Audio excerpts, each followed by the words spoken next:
இப்ப நீங்க இந்த கேள்வி கேட்கறது ராங்கான டைம்ல. ஏன்னா, என்ன கொண்டாடுற டைம் இது.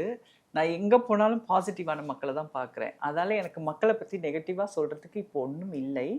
இருந்தாலும் மக்களும் வந்து இப்ப நெறைய சப்போர்ட் நடக்குது. இப்ப யுனிவர்சிட்டில போறாங்க, படிக்கிறாங்க. அகைன் நான் என்னோட கம்யூனிட்டி மேல தான் எனக்கு இப்போ ஒரு கோவம் இருக்கு. ஏன்னா நெறைய பல்கலைக்கழகத்துல வாய்ப்பு கிடைச்சிருச்சு. ஆனா, அந்த பொண்ணுங்க ஒழுங்கா படிக்க மாட்றாங்க. அது நான் கேள்விப்படுறேன்.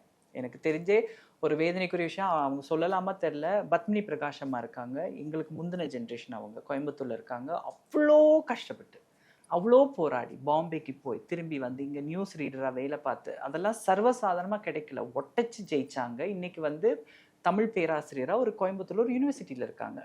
ஒரு அம்மா. இவ்ளோ கஷ்டத்த தாண்டி ஜெயிச்சு உட்கார்ந்துருக்காங்க. அவங்க அதுல இருக்கிறதால நெறைய பேருக்கு வாய்ப்பு கிடைக்குது. நெறைய பேர் அவங்க யூனிவர்சிட்டில போய் படிக்கிறீங்க, திருநங்கைகள். ஒழுங்கா படிக்கிறீங்களா? அதுக்கு முக்கியத்துவம் குடுக்குறீங்களா? அந்த கிடைச்ச வாய்ப்ப வந்து பொக்கிஷமா நினைக்கிறீங்களா? கிடையாது. ஸோ அதெல்லாம் கேட்கும்போது எனக்கு கோவம் தான் வருது.